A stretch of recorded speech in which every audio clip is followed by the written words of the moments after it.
Good morning, everyone. Welcome to my retirement vlog. It is December 7th, 2022. This is the 52 Weeks of Dishcloths, week 49. 49. This is week 49. I can hardly believe it. But it is.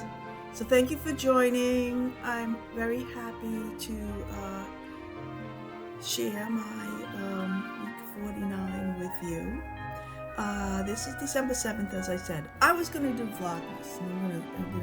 I started recording segments last week on the 1st, on the 2nd, and on the 3rd. I think I got to 3 days worth of clips, and then I said, no, I didn't get to 3 days worth. I got to like 3 clips in a day, and I said, I don't want to do this. Well, I did. I wanted to do it, but I have a lot of other things that I should be doing that I keep putting off, and then I don't get to do my crafty stuff because it takes a lot to do these videos and edit them, put them all together and get them uploaded and make sure you do it all right. So I said, I don't think I'm going to do it this year. And I felt bad about not doing it. So this is Vlogmas, not Vlogmas. You heard it. Sorry, not sorry. This is Vlogmas, not Vlogmas. Yeah, because it's December. What I'm going to do is I'm going to show you a clip of how I started off Vlogmas, how I was going to start off Vlogmas. And then I realized, now you're never going to accomplish what you want to do, because I've been decluttering and cleaning things and decluttering, and that's working out. So I want to continue that. So right here, I'm going to insert a video showing you how I was going to start Vlogmas. And then I'm going to show you a video after I decided not to do Vlogmas and how much more organized I can become. Okay, so here goes. Vlogmas, not Vlogmas. Okay, my friends, welcome to Vlogmas. Day 1, December 1st, 2022. You've seen this mess before, and I'm sure you'll see it again. But I've already started moving stuff around in here, and this is going to be an epic December, because this stuff is getting straightened out for good. Oh my God, do you call that a desk? Do you call that a closet? There's a printer. This is a workstation. Ha! You can see how bright and sunny it is. I had to close the curtains for this morning while that's all yarn. This is my stamping table, and that's my side yard. All right, welcome to Vlogmas 2022. So here we go. I know I showed you the before. This is the after. Here I have set up my yarn winding station with a few projects that are in there and a couple of things that just kind of hang around on that little shelf. Have a lot of paper up there that I use for paper crafting that I used to have on my desk right over here, but I decided I wanted this in the room, and my desk fit well under the windows. So I stuck the desk here, cleaned out all my clutter. It might not look like it, but that's me clutter-free. But there's a lot of things in these drawers that are essentials. It's my printer, and on the top shelf we have knitting books, and on the bottom shelf we have supplies for the printer. And this is almost all a knitting area, except for this is my grandson's little crafty area, and there's paper and things in there that he uses. These you've seen before, my little cubby holes or whatever, little baskets on a rack that show what's in which. We got my worsted, we got my sport, we got my sock, which I'm anxious to do some socks. I have some very pretty sock yarn in there. Oops, I have a lot of fingering too. Oh, I'm knocking my labels off. That's not good. It does get warm in this room. Oh, this is the other end of the closet that used to be able to get into it, but now there are some totes with supplies in it that are easily picked up. Bags, bags, and there's some acrylic pellets in there, poly pellets. The top stuff is greeting cards that I've made. I've got boxes full of greeting cards and some soap supplies. There are other soap supplies in that part of the closet. Those are my knitting needles up there. There's a pumpkin I made for my husband last year. That's machine embroidery. Yeah, my needles, knitting needles, books. This is like crafty stuff. I've got my blocking pads, and the more knitting supplies are in there. That's all knitting patterns, loose patterns that I print out from Ravelry. That's a bunch of beads. Oh, there's my stapler. I meant to put, this is my my professional staple gun. That's going to go in those tool drawers. I just found that was one of the last things I didn't put away. My computer's here for some of the time, but it's a laptop, so I take that around. I used to have my keyboard down here, but now I keep all my little pens, pencils, staplers. Got a little around the neck fan and around the neck light. So don't get rid of your keyboard drawers in your desk. They're good for hiding away clutter, but necessary, essential things. The trash. This is basically been my cutting board for paper crafting, but now I use it for a lot of different things. And this is for stamping too, a glass. This is a Tim Holtz glass table. Sometimes I put it on this table. This table is starting to collect Christmas gifts.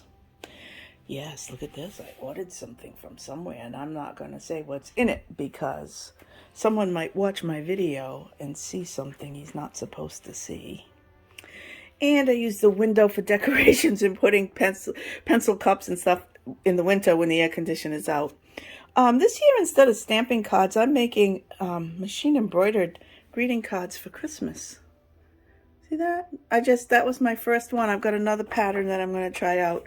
Of course, you do see the stitching on the opposite side, but I have this Christmas paper that I got tons of this Christmas paper that I will just cut into the same size as this and cover it up. This happens to be a scrap, which is a little too short, but just to give you the idea, I'm going to put some Christmas paper here, and here's all the place that I can either stamp or write a greeting. So that was nice. So because I am not doing Vlogmas this year, I am dedicating my time to decluttering and cleaning my whole areas, all my areas. This might look a mess, but it really, when you pull it out, that's all organized. Those are inks and embellishments, different types of paint, some paper. These are Kleenex, Christmas gifts.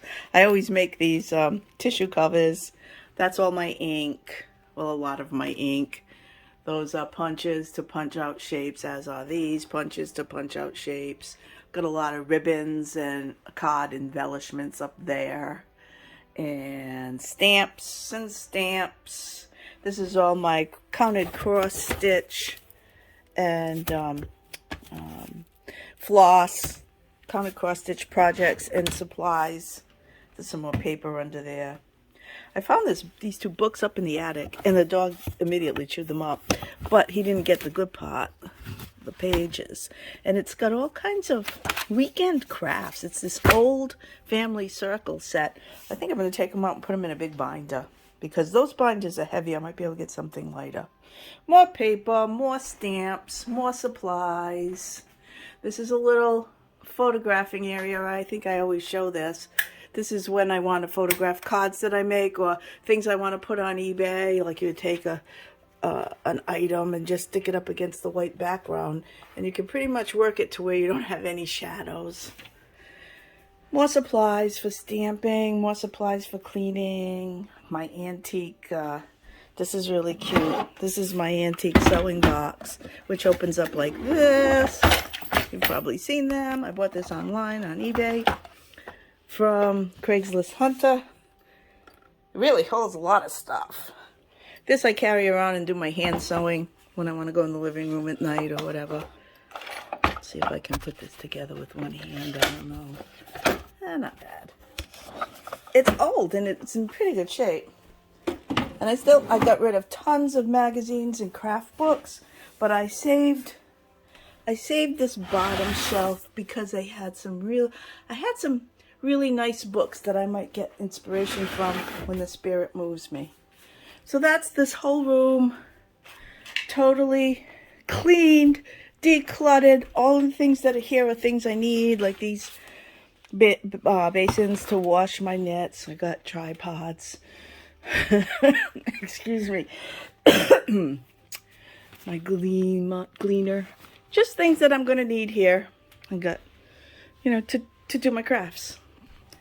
So I wanted to show you a before and after to say, this is why I'm not doing Vlogmas this year. I'm going to take it easy and watch the other people's Vlogmases and continue to clean and straighten my room. I don't know if I told you what this arm holds my camera. If I bring this down, I can place my camera so that it is pointing downward, and I put my hands here, and this is where I do demos. One time I did it this year for crocheting, but a lot of times stamping or cutting things, I'll do it here. My husband made me this nifty little, gotta see my sheep, my nifty arm. That was a gift from Diana at a Christmas party, probably last year's Christmas party. So that's the after. So that was that. So now I'm enjoying a clean craft room upstairs, and I'm in the middle of cleaning the craft room downstairs. I'm making regular visits to Savers and Salvation Army and those book bins and clothes bins. Wherever I am, I put stuff in as I go along. Let me just tell you what I'm wearing, because I've decided that I've been knitting for 4 years and I never wear my knits. So I'm going to stop wearing knits sometimes. I had to actually look up this. This is the first shawl I ever made, and it's a pattern called Impressionist. It was a mystery knit along by Helen Stewart. And I didn't make it during the mystery, so at least I knew what it was supposed to look like, because it was the first shawl I'd made. Oh, that's not true. It was the second shawl I made. It's not true. It was the second shawl I made, because I made this very small one, and then I made this one, which is a little bit bigger. But here's what it looks like. It's got a pattern. It's got some lace.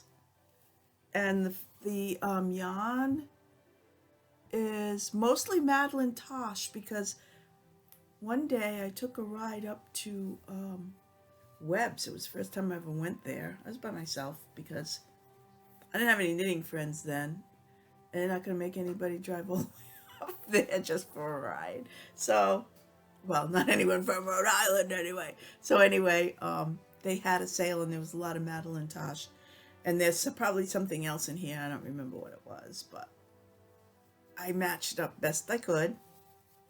And it's a pretty nice shawl. I'm going to stop wearing it. Anyway, that's that on my shawl. What else do I want to talk about? Okay, before I get into week 49, I just wanted to talk about my poor dog, Molly. We were pretty sure she was going blind, but I didn't have anything definite about it. So I brought it to the vet. So here's a little clip of Molly at the vet. Well, we're at the vet. We're here to get a little checkup for Molly because she hasn't been doing all that well lately. We're pretty sure that, let's do a selfie, Molly. We're pretty sure that she's blind, and that we don't know how comfortable or uncomfortable she is with herself. Here you are. Here you are. So we're going to go to the vet and get a little checkup. Make sure she's still having quality of life. So after that visit, we found that she had an ear infection.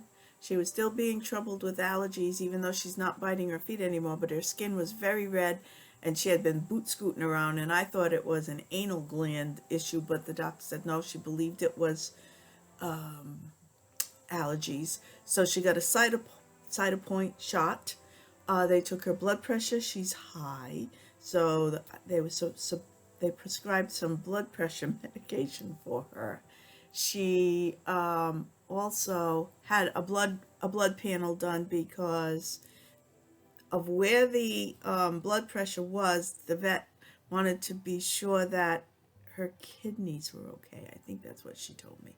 So we did the blood work, and she's already scheduled for her January ultrasound. She usually goes at least once a year because she has a heart murmur and she takes heart medication.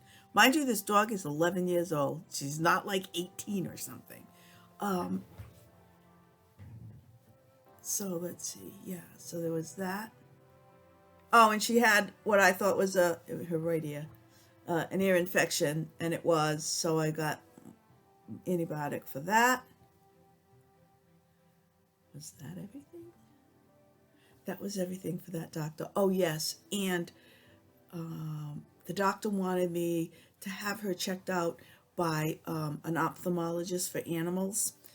And I said, oh man, not only is this visit at the vet going to be through the roof, but yikes. A pet ophthalmologist. So anyway, because just in case there's something causing pressure or something else for her eyes, she just wanted to know exactly what it was, because we were both pretty sure she was blind, and it happened pretty quickly. I mean, I've been saying it for some time, but I'm talking about 2-3 months. Okay. So I said, okay. So we left there. It was under 500. I'll just say that much, but it was high.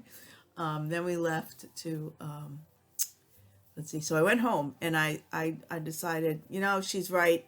Let's just get this all straight. So I don't have to wonder about the dog or wonder if I should be doing something else for her. And basically quality of life, because the doctor didn't say anything about putting her down like she was in pain. She was very sweet and very lovable and wagging her tail, and she still eats and drinks and walks down she somehow knows how to get off the deck and go and do her business. So anyway, I got home, I called the ophthalmology, the animal ophthalmologist, and they just happened to have a cancellation on December 6th. So I made that appointment. And December 6th was yesterday. So I can report that after about $700 worth of tests, we have the final answer. And there's nothing we can do about it. She's definitely blind. It's due to a condition called SARS in dogs. That we don't know why that it happens to dogs, because the specialist I brought her to yesterday was a specialist from the eye back to the optical nerve. So he can treat glaucoma. He even did that beep, beep, beep glaucoma test that you get when you go to the optometrist. And he can treat cataracts, and he treats a number of things that are from here back. But in Molly's case, everything was normal. Her retina and the cornea, everything was normal. So there was no rhyme or reason as to why she was blind. He definitely knew she could not see.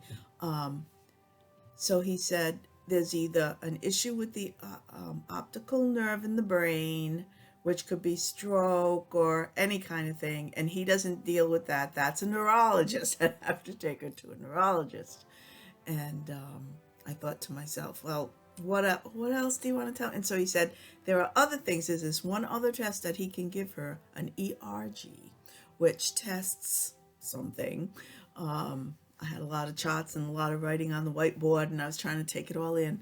And that would determine, like waves, if she's flatlined in that test, that like something like an EKG, but it's an ERG. If she flatlined in that test, that meant she had the SARS.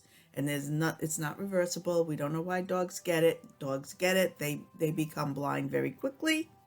And if the test came back with like peaks and valleys, then that would mean back to the optic nerve or the brain and maybe a stroke or whatever.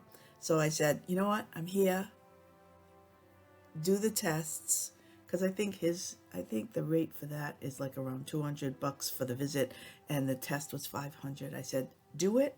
I want to be able to go home and tell, this is my husband's like, oh, his best dog ever. So I wanted to have definite answers for my husband, and I wanted to know because I'm the caregiver. So we went through all that. She did very well with the test and came back flatline, so she had the SARS. So in one way, it's a good thing because we don't have to subject her to any other tests or surgeries or anything, because she has a heart murmur, so who knows if she'd even survive surgery, because I had one die this year after surgery.